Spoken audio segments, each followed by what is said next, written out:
Hey, I'm Michael D'Amico with eBike Motor Repair. Today I'm going to show you real quick and easy how to change a belt on just about any brose motor. I say just about because there's pretty much two types. There's aluminum models and there's magnesium models.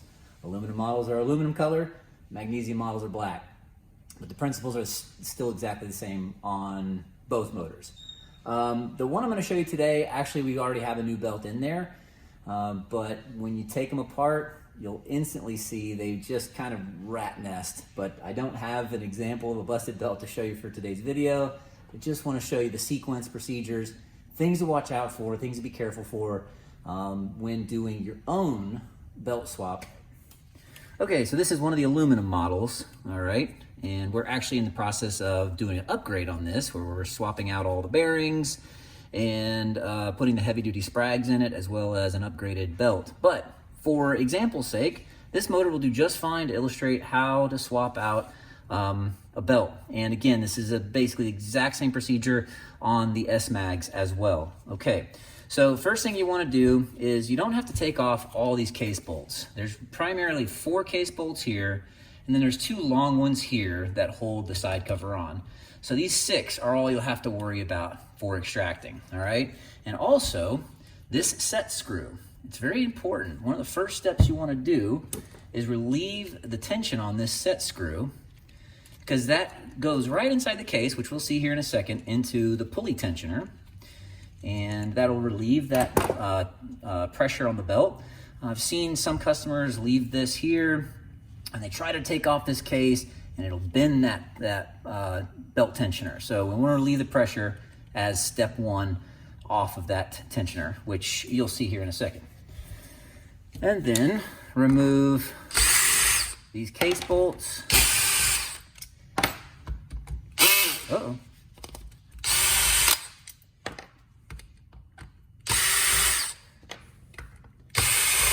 Now, our belt kits do come with new gaskets, but just in case, it's always good practice to try and preserve your old gasket if you can. You never know when you're going to need it.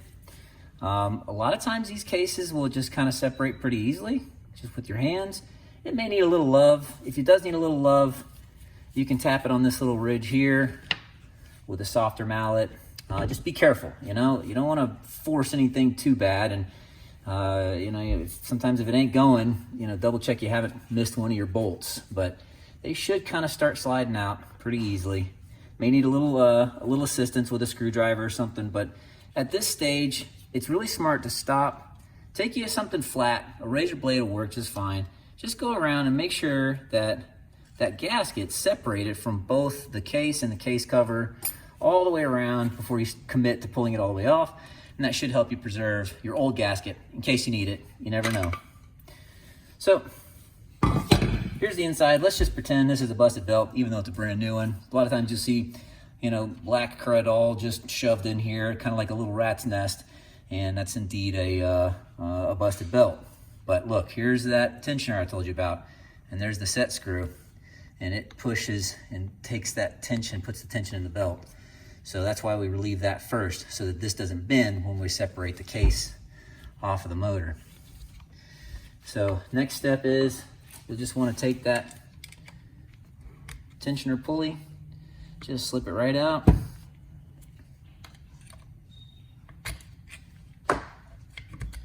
Remove all of your belt debris from a busted belt. By the way, our belt kits are carbon fiber. They are super duty. They should last much longer than the ones from factory. The ones from factory were made of fiberglass. Excuse me. They were also made by Gates. The Gates belts were decent. They were fiberglass, but these brose belts specifically are, again, a heavy-duty carbon fiber. Much better lifespan out of these. One thing people don't realize, you want to lubricate this belt with petroleum jelly. That's right, petroleum jelly. I get a lot of questions. Oh, that doesn't seem right. Why petroleum jelly? That's weird. It is weird. There's an interesting quality about petroleum jelly. Very low melting point, which means that if this belt starts tracking it all the way that it shouldn't, it should instantly heat the petroleum jelly, turning it liquid, giving it lubrication, letting it immediately self-correct, almost in like micro timing. But this should be a good amount. I'd say a teaspoon roughly.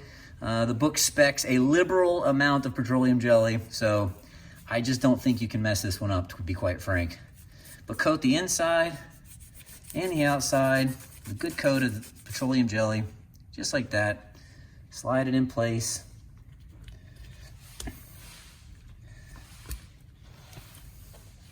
Put your tensioner back on. Don't tighten this tensioner set screw just yet.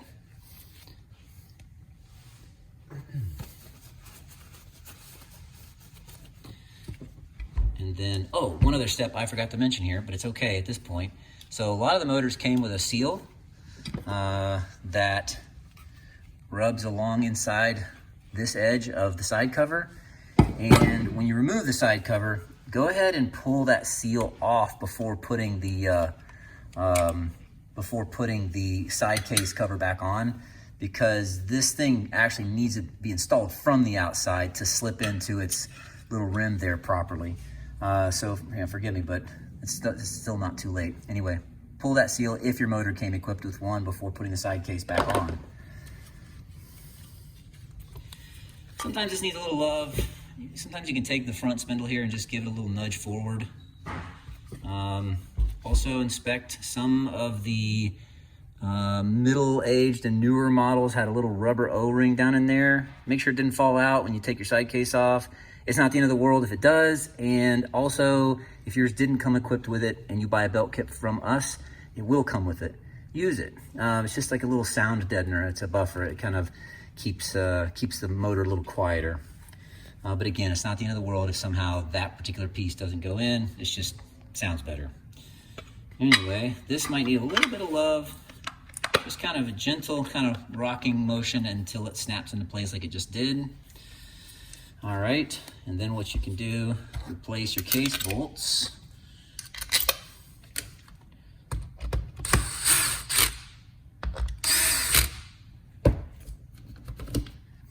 By the way, the book specs on these 4 Newton meters for these little short guys, those, which are kind of what I call like at the corners of the motor.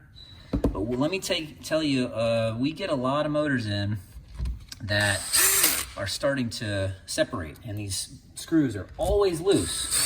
So we have a suspicion that the specs didn't account for the compression over time of that gasket. So what we actually recommend is, instead of 4 Newton meters, let's bump it up to about 5, maybe 5.5 Newton meters on these 4 bolts. These tend to spec around 2.5 Newton meters.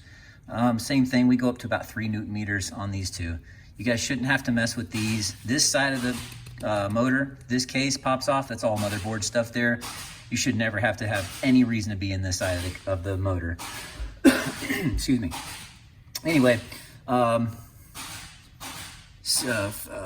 Newton meters, 5 Newton meters, 5 Newton meters, 5 Newton meters, 3 and 3. Don't touch these.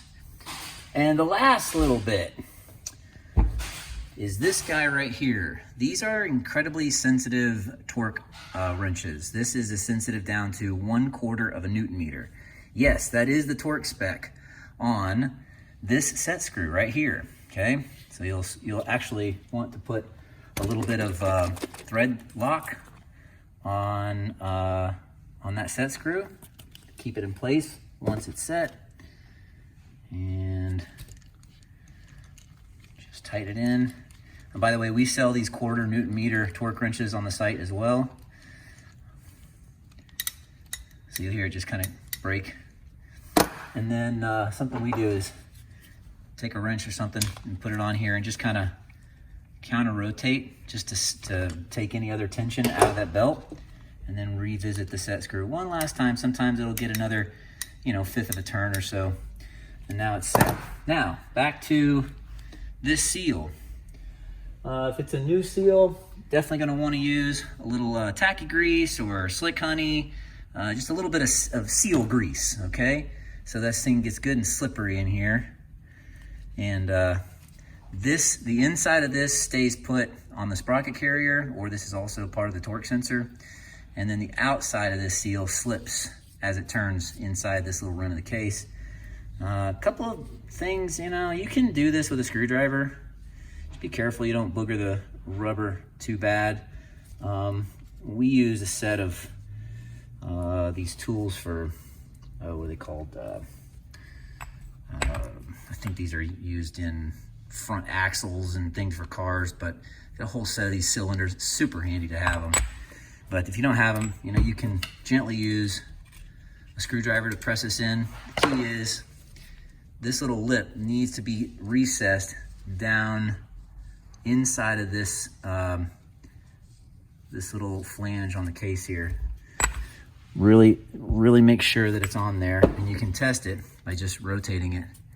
And if it stays put, you're good. If it wants to kind of pop out, you need to push it back down again. And that's that. I mean, that is. So the only real major difference in a belt swap between the aluminum models and the magnesium models, the S-Mag, are the case bolts. I told you a second ago about torque specs on these 6. Well, on the S-Mag, there are what are called stretch bolts. And there's 1, 2, 3, 4, 5 that allow this side case to come off. Now, the thing about these stretch bolts are, you know, you really shouldn't reuse them. Once they stretch out, they kind of stretched. But in a pinch, you can reuse them, maybe once. But don't worry, our belt kits for the S-Mags come with brand new stretch bolts. All right, so here's the thing. The way these spec are, you tighten these 3 long case bolts down with your torque wrench down to about 3 Newton meters, and then give it a 360-degree turn, and that'll set those according to the way they're spec'd. And then these short guys here are similar. It's a slightly lower torque setting. It's 2.5 Newton meters with 180-degree rotation.